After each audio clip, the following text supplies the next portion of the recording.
7 సార్లు ఓపికగా తిరిగారండి. ఎందుకు తిరిగారో చెప్పనా? 400 ఏళ్ళు వీళ్ళు ఎదురు చూసింది దానికోసమే వాళ్ళు ఎదురు చూశారు. 40 సంవత్సరాలు వాళ్ళు ప్రయాణం చేసింది దానికోసమే. యోర్దాను, ఎర్ర సముద్రం, రాజుల్ని దాటొచ్చింది వాళ్ళు ఒక కొత్త చరిత్రలోకి వెళ్ళడానికి. పరిశుద్ధాత్ముడికి ఒక మేడగది కనపడింది. ప్రార్థన దేవుని సన్నిధికి వెళ్తుంది, పరలోకంలో ఉన్న దేవుని సముఖానికి వెళ్తుంది. కానీ ఆరాధన పరలోకంలో ఉన్న దేవుణ్ణి కిందకి దించేస్తుంది. ద వాల్స్ ఆఫ్ జెరికో, ఎరికో గోడ. యోర్దాను దాటేశారు, ఎరికో దాకా వచ్చేసారు. ఎరికో దాకా వచ్చేసిన తర్వాత పాస్టరయ్య గారు ఏమన్నారంటే, అయ్యా మందసాన్ని దింపండి. దించేశారు. గుడారాలు వేయండి, వేసేసారు. ఇక్కడ మనం ఎన్ని రోజులు ఉండబోతున్నామంటే 7 రోజులు. ఎన్ని రోజులు? 7 రోజులు. అసలు ఆ 7 రోజులు ఏం చేయాలో చూద్దాం. చూడండి 6వ అధ్యాయము 3వ వచనము. మీరందరూ యుద్ధ సన్నద్ధులై పట్టణమును ఆవరించి ఒక మారు దాని చుట్టూ తిరగవలెను. అలాగూ 6 దినములు చేయిచూ రావలెను. 7 యాజకులు పొట్టేళ్ల కొమ్ములు బోరలు పట్టుకుని ముందుగా నడవవలెను. 7వ దినమున మీరు 7 మారులు పట్టణము చుట్టూ తిరుగుచుండగా ఆ యాజకులు బోరలు ఊదవలెను. మానక ఆ కొమ్ముల వారి ధ్వని చేచుండగా మీరు బోరల ధ్వని వినినప్పుడు జనులందరూ ఆర్భాటముగా కేకలు వేయాలి. అప్పుడు ఆ పట్టణపు ప్రాకారము కూలును గనుక జనులు తాము ఎదుటకి చక్కగా ఎక్కుదురు అని. చాలండి, ఎరుకో దగ్గరికి వచ్చేసాం. ఇప్పుడు ముందుగా మనకి ఏం అడ్డంగా ఉంది? ఎరుకో గోడ అడ్డంగా ఉంది. యోర్దాను దాటేసాం అక్క. దాటేసి మనం నెక్స్ట్ బస్ స్టాప్కి వెళ్ళిపోయాం. ఆ నెక్స్ట్ బస్ స్టాప్ ఏంటి? ఎరికో. ఇప్పుడు ఇక్కడ ఎన్ని రోజులు ఆగాలి అంటే 7 days. మీరు బాగా వింటున్నారు. ఫస్ట్ రోజు ఏం చేయాలంటే యుద్ధ సన్నద్ధులై ఎరికో ప్రాకారం చుట్టూ తిరగాలి. రెండో రోజు మళ్ళీ ఏం చేయాలి? రెండో రోజు కూడా తిరగాలి. ఎన్నిసార్లు? ఒకసారి. ఫస్ట్ రోజు ఒకసారి, సెకండ్ రోజు కూడా ఒకసారి, 3వ రోజు కూడా ఒకసారి, 5వ రోజు కూడా ఒకసారి, 6వ రోజు కూడా ఒక్కసారి. మీరు తిరిగిన తర్వాత 7వ రోజు 7th డే దాని చుట్టూ మీరు 7 సార్లు తిరగాలి. 7 సార్లు తిరిగిన తర్వాత 7వసారి యాజకులు బోరలెత్తి ఊదుతూ ఉంటారు. ఆ ధ్వని మీకు వినపడినప్పుడల్లా మీరు మానక ఏమేయాలి? కేకలు వేయాలి. ఒకవేళ మీరు మానక గనక కేకలు వేస్తే అడ్డుగా ఉన్న ఎరికో గోడ ఏమైపోద్ది? కూలిపోద్ది. అవి నాకు అర్థంగా అడుగుతున్నాను, అడ్డంగా దాన్ని పెట్టడం ఎందుకు? దేవుడు డైరెక్ట్గా పాలితేనలు ప్రవహించి కానాను దేశానికి పంపించేయచ్చుగా. అడ్డంగా దాన్ని ఎందుకు పెట్టడం అంటే, బాగా వినండి, ఆశీర్వాదం మన దగ్గరికి రావడానికి దేవుడు అడ్డంగా ఏదో ఒక శోధన పెడతాడు. అడ్డంగా మన ఎదుట ఏదో ఒక బాధను పెడతాడు. ఏమంటే దేవుడు దావీదుకి ఇచ్చిన వాగ్దానం ఏంటంటే, దావీదు నేను నిన్ను రాజుని చేస్తానని చెప్పి కిరీటాన్ని తెచ్చి దావీదుకి ఇవ్వలా. ఏం చేశాడో చెప్పనా? గొలియాతుని పంపించాడు. దావీదు రాజు అవడానికి దావీదు దగ్గరికి కిరీటం రాలా, దావీదు దగ్గరికి గొలియాతు వచ్చాడు. గొలియాతుని జయిస్తేనే కిరీటం వస్తుంది. గొలియాతు ఏమన్నా నాకులాగా చిన్నోడా? 6 మూరల జానుడు కలిగిన ఎత్తైన మనిషి. ఒక్క మనిషిని చూసి సైన్యం అంతా భయపడతా ఉంటే, ఈ ఒక్క చిన్న పిల్లవాడు, మీసాలు కూడా మొలవలేనివాడు ఈ వ్యక్తిని చూసి భయపడలేదు. ఎందుకంటే శోధన వచ్చినప్పుడు ఆ శోధనని మనం ధైర్యంగా గనక ఎదుర్కొంటే మన పక్షాన యుద్ధం చేసేది దేవుడు. గొలియాతు అడ్డంగా ఉన్నాడు, రాజు కావాలంటే గొలియాతు అడ్డంగా ఉన్నాడు. కానీ దావీదుకు నమ్మకం ఏంటంటే, గొలియాతు అడ్డంగా ఉన్నా దేవుడు నాకు సహాయం చేసి నాకు పెట్టాల్సిన కిరీటాన్ని ఆయన పెడతాడు. ఇది నీ జీవితంలో ఇంకా ఆశీర్వాదం రాలేదు అంటే నీకేదో అడ్డుగా ఉంది. దాని అర్థము అది నిన్ను అడ్డుపడుతుందని కాదు, నువ్వు దాన్ని దాటుకోగలిగితే నీ తల మీద స్వర్ణ కిరీటాన్ని దేవుడు పెడతాడు. స్తోత్రం చెల్లిందామా? ఇప్పుడు వీళ్ళ ఎదర ఎరికో గోడ అడ్డంగా ఉంది. అది దాటితేనే ఎరికో దాటితేనే కానాను వెళ్తేనే ఆశీర్వాదం. యెహోషువ 6 రోజులు తిరిగేశాడు. 7వ దినాన్ని ఏం చేశాడో చెప్పనా, 7 మారులు దాని చుట్టూ తిరిగి 7వసారి ప్రజలు ఆర్భాటముతో బోర శబ్దముతో బోరలు ఊతున్నప్పుడు జనులు ఆ శబ్దాన్ని విన్నప్పుడల్లా మానక కేకలు వేశారు. కేకలు వేస్తే ఏమైపోయింది? ఎంత సిల్లీగా ఉంది కదా, ఎంత లాజిక్ లేకుండా ఉంది కదా ఇది. కేకలేస్తే ఏమైపోయింది? ఏమంటే మనం అందరం కేకలేద్దాం, ఇక్కడున్న మట్టన్న కదులుతుందా? మనం అరిస్తే మట్టే కదలలేదు, వాళ్ళు అరిస్తే గోడ కూలిపోయిందా? ఆ గోడ ఏమన్నా పెట్టగోడ, ఆ గోడ ఏమన్నా చిన్న గోడ? 15 అడుగుల నుంచి 20 అడుగులు ఎత్తుగలిగిన గోడ. నా హైట్ 5'7", నాకు 4 ఇంతలు ఎత్తా గోడ, 4 ఇంతలు ఎత్తా గోడ. ఆ గోడ పైన 7 గుర్రాలకు రథాలు కడితే దానిని 70 కిలోమీటర్ల వేగంతో సింపుల్గా స్వారీ చేసేచ్చు దాని మీద. అంత చదరపు అడుగులు కడిగిన గోడ ఎరికో గోడ.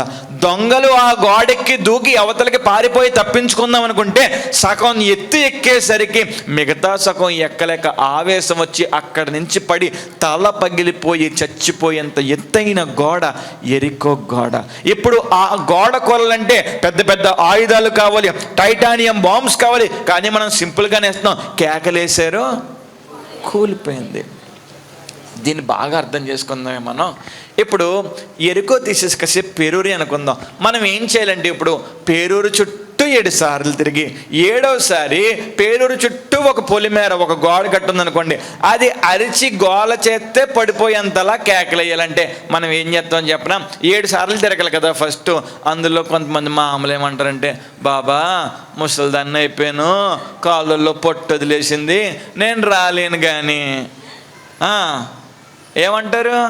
మీరు వెళ్ళొచ్చానంటారు. ఆ మామ బాధ ఆ మామది. ఇంకొక మామ అంటది, బాబా పొద్దున్నే టిఫిన్ కూడా పెట్టలేదు మీ పాస్టర్ గారు, షుగర్ బిల్ వేసుకోలేదు, షుగర్ ఏమో రేక్ ఎక్కువైపోతుంది. ఆ మామ బాధ ఆ మామది. ఇంకో మామ అంటది, బాబా ఆవిడకి షుగర్ అయితే నాకు పొగరు, అదే బీపీ, ఆ బీపీ వల్ల 2వసారి తిరిగేసేపాటికి బీపీ రేజ్ అయిపోయి హార్ట్ స్ట్రోక్ కానీ వచ్చిపోతానేమో బాబా, మీరు వెళ్ళి పోనీ అలాగే అనుకుందాం. సరే 7 సార్లు తిరిగేసాం.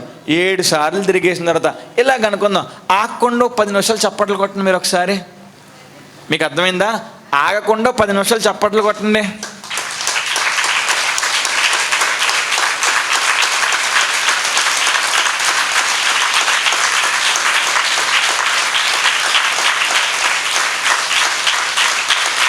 చాలు ఆపండి. ఎన్ని సెకండ్లు అయినాయి? 30 సెకండ్లు అయి ఉంటాయి. అలాగే ఆపకుండా 10 నిమిషాలు కొట్టమంటే కొడతారా? పోన్లే మొదటిసారి కాబట్టి కొట్టేస్తారు. మళ్ళీ ఇంకొకసారి అక్క ఇంకో 10 నిమిషాలు చప్పట్లు కొట్టండి అక్క అంటే నిన్ను కొడతామంటారు. 7 సార్లు ఏమో పేరు చుట్టూ తిప్పేసావా, ఇప్పుడు వచ్చేసేమో చప్పట్లు కొట్టమంటున్నావా? మేం కొట్టం అంటారనరా? అంటాం. ఎందుకంటే నొప్పులు, బలహీనతలు. ఆశీర్వాదం వద్దు, ఆశీర్వాదం సింపుల్గా వచ్చేయాలి.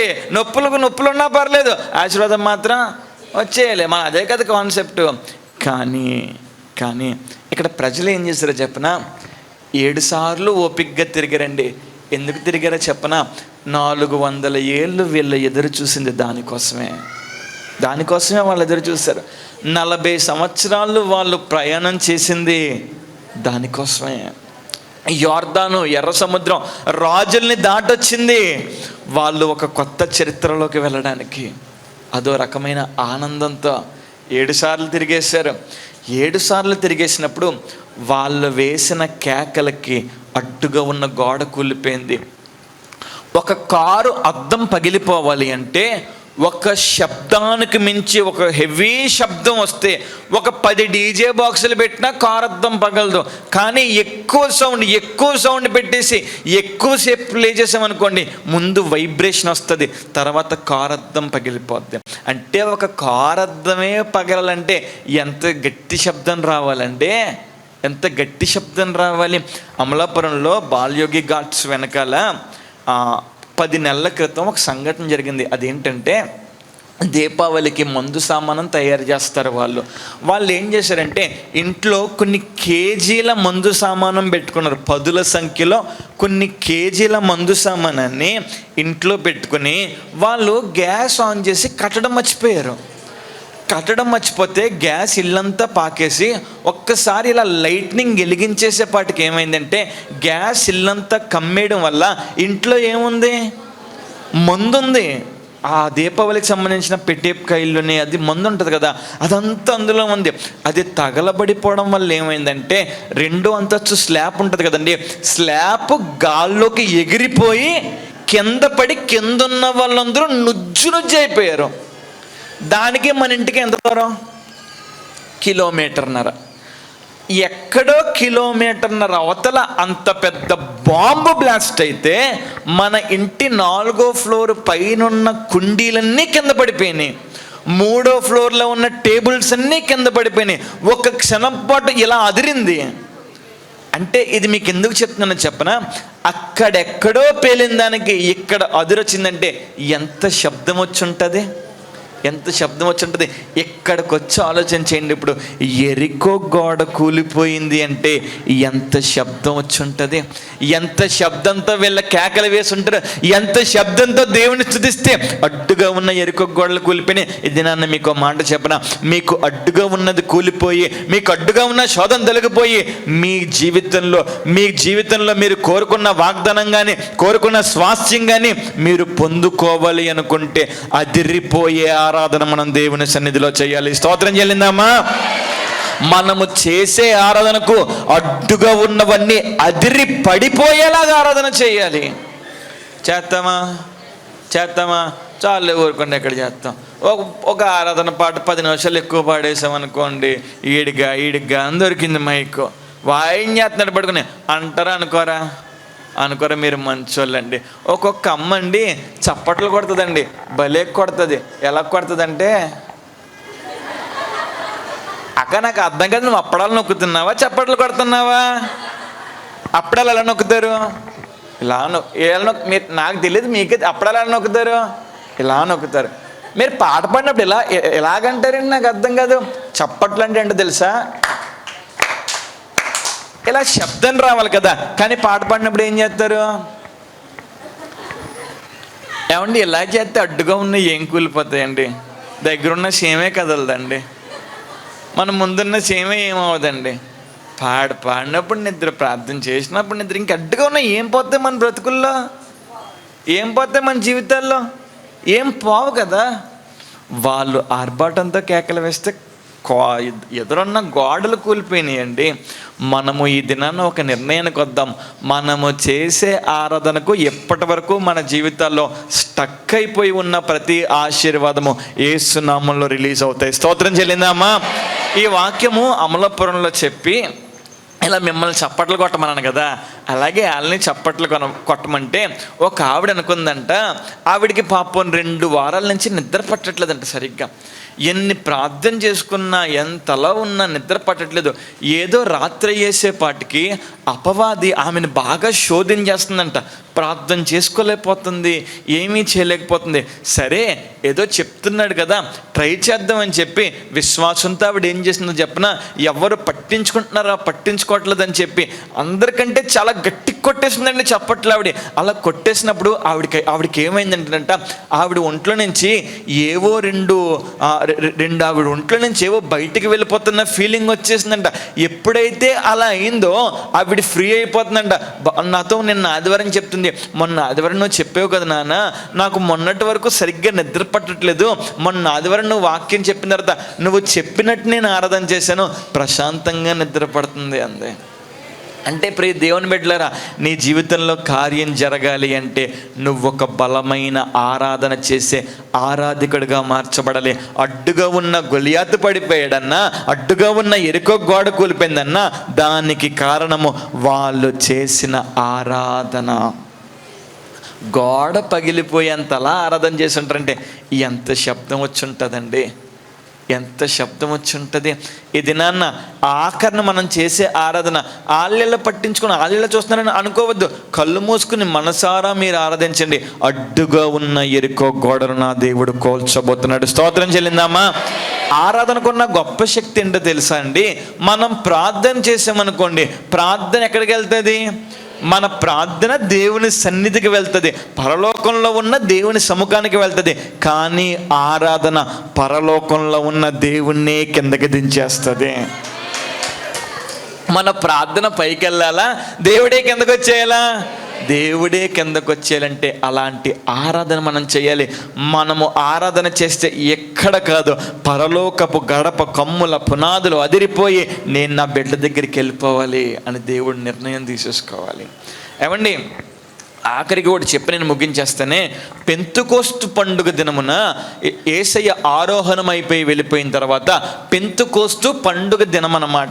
సంక్రాంతికి చుట్టాలందరూ ఇంటికి ఎలా వచ్చేస్తారో పెంతుకోస్తు పండుగ దినం నాడు ఏమవుతుందంటే ప్రపంచంలో ఉన్న యూదులందరూ యెరూషలేములో కలుసుకుంటారు. ఇప్పుడు దేవుడు పరలోకంలో నుంచి పరిశుద్ధాత్మ దేవుడితో చెప్తున్నాడు ఏమనంటే, హోలీ స్పిరిట్, పరిశుద్ధాత్ముడా ఇది నీ సమయము, నువ్వు భూమి మీదకి వెళ్ళు అన్న వెంటనే పరిశుద్ధాత్ముడు పరలోకాన్ని దాటుకుని అంతరిక్షాన్ని దాటుకుని భూమి మీదకి వస్తా ఉంటే పరిశుద్ధాత్ముడికి రెండు కనపడుతున్నాయి. ఒకటి ఏంటో చెప్పనా?